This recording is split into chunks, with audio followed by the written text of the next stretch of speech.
If you're planning to retire in the next 10 to 20 years, the clock isn't just ticking, it's actively working against you. And every day you delay step number one is a day you're permanently shrinking your future lifestyle. Most people wait until they're ready to get serious, but by then they've already missed the window to let compound interest do the heavy lifting, forcing them to work twice as hard for half the result. In this video, we are breaking down the 8 critical steps you must take to secure your future, ranking them from the basic essentials to the single most urgent move that determines if you'll retire with total freedom or total regret. You cannot afford to skip to the end. You need to see why step 8 is the starting line and why step 1 is a race you need to win today. Hi, and welcome to Practical Wisdom. Here, we're all about making life a little easier and a lot more interesting. I share educational stories and tips to help you thrive, not just survive. If that sounds like your kind of vibe, join the community by liking and subscribing. Step 8. Define your retirement. You've probably already pictured what you want retirement to look like, even if it's just in your head. The first step is getting those ideas down on paper. Start with what matters most to you. Don't stress about money yet. That part comes later, and yeah, budgets can be intimidating, so let's not lead with that. For now, focus on the ideas themselves and be as clear as you can. Instead of saying something vague like travel more, write what that actually means to you. Maybe it's weekend trips to the lake or walking tours in other countries. Instead of something like staying involved in my community, write something like volunteering with kids once a week. The clearer you are, the more real it becomes. Try to keep your list to your top 5 goals. Use a notebook or scrapbook just for this. Be realistic and cut out anything that isn't truly necessary. As you're writing, make sure you're thinking about all your basic financial needs too. The more specific you are, the easier it is to stay focused and actually work toward these goals. And if things feel a little fuzzy right now, that's okay. You're just sketching out the life you want later. Clarity will come as you go. Step 7. Evaluate your health. Now is a good time to really check in on your health. If you want to enjoy your retirement and actually feel good doing it, staying healthy matters more than ever. No one loves going to the doctor, but skipping checkups can come back to bite you later. A little prevention now can save you a lot of stress down the road. Things like your yearly physical or a simple teeth cleaning might not seem urgent, but they make a big difference over time. Book those appointments and actually talk with your doctor about how to keep your health on track, not just fix things when they go wrong. Take care of the basics too. Eat better, move your body, and get enough sleep. It doesn't have to feel like punishment. Good food can taste great, and exercise doesn't have to mean a gym. A walk on the beach or around the neighborhood still counts. And don't forget your mind and your people. Keep your brain active with puzzles, games, or reading. Stay connected with family and friends. Those conversations, laughs, and check-ins do more for your health than most people realize. Ignore all this now, and it's something you'll wish you'd taken seriously later. Step 6. Decide when you want to start collecting Social Security. Hint, the later the better. Wouldn't it be nice if saving alone was enough to give you a comfortable retirement? For some people, that works out. But for most of us, it doesn't. The reality is, many people end up depending on Social Security just to cover the basics and make retirement work. What a lot of people don't realize is that the longer you take to start collecting Social Security actually makes a big difference. You see, the longer you wait, the bigger your monthly check is. And that extra money adds up over time, not just for you, but for your family too. For example, if someone passes away, their spouse can receive their Social Security benefits. If the person waited until full retirement age, or later to claim, the surviving spouse could get the full amount. If they claimed earlier, that payment can be noticeably lower. Waiting also earns you delayed retirement credits, which increase your benefits every year until the age of 70.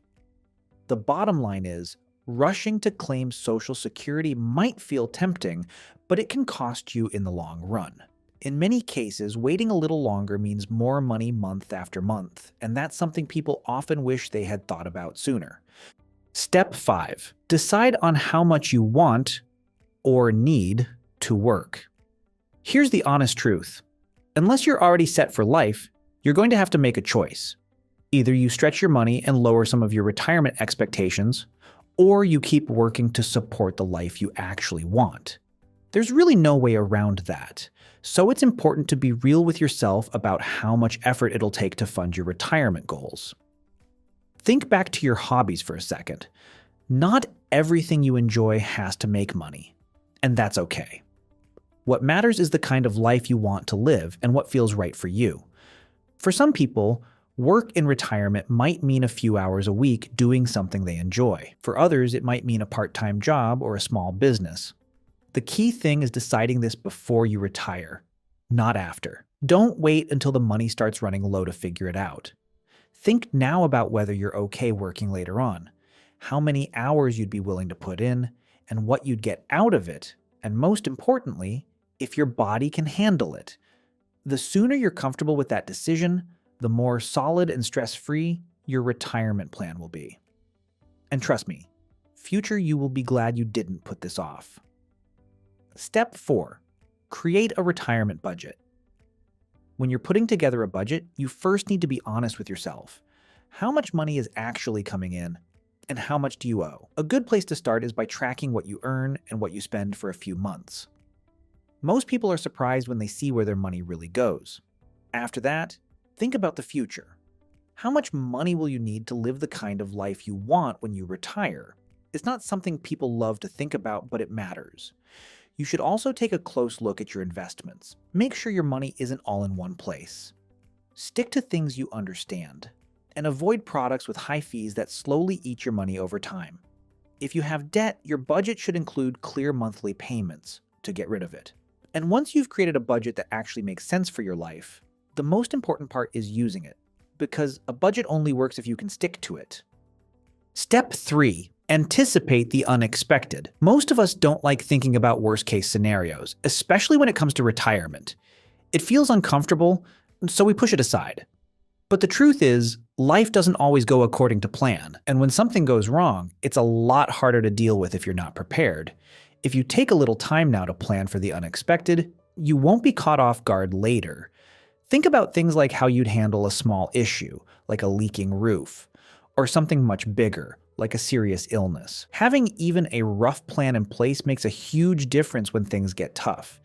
It also helps to talk these things through with your family or the people closest to you. Have the hard conversations now. How would you pay for major repairs? What kind of care would you want if someone in the family got seriously sick? These aren't easy questions, but avoiding them now can make things a lot harder later. Step 2. Examine your risk tolerance in relation to your investment objectives. When it comes to planning for retirement, this part matters more than almost anything else. You need a mix of investments that fits your goals and your comfort level with risk, whether you're managing the money yourself or working with an advisor. The big question is simple. How much ups and downs can you actually handle and still sleep at night? And should some of your money be parked in safer options like government bonds, just to cover your basic needs? The key is being honest about what you really need versus what would just be nice to have. This isn't just a conversation for you and your financial advisor. It's something you should talk through with your family too. Everyone should understand the plan. And when some of your investments have a bad year, that's often the time to add to them, not abandon them. Think of it like parenting. The kid acting out usually needs the most attention. Investments can work the same way. The fund you're annoyed with this year could easily be your best performer next year. Markets will always go up and down. That's normal. If this is money you won't touch for decades, you can afford to ride those waves. The biggest mistake people make is selling when things look ugly. That's fear talking. When the market drops, that's usually when you should be buying, not running away. Here's a simple way to look at it. If your favorite clothes were suddenly 20% off, you'd probably be excited to buy them. So why panic when stocks are basically on sale? Ignore this mindset, and years from now, you'll likely wish you had handled market dips very differently. Step 1. Keep a monetary buffer on hand. And no, we're not talking about stuffing money under your mattress. This isn't medieval times. What we mean is keeping some cash easily accessible in the bank. Once you're retired, that cash becomes your backup plan. It's what you fall back on when unexpected expenses pop up or when the market is having a rough period. Most advisors suggest having at least a year's worth of living expenses set aside. That way, if investments dip, you're not forced to sell anything at the worst possible time just to cover your bills. Yeah, that cash won't grow much just sitting there. But that's okay.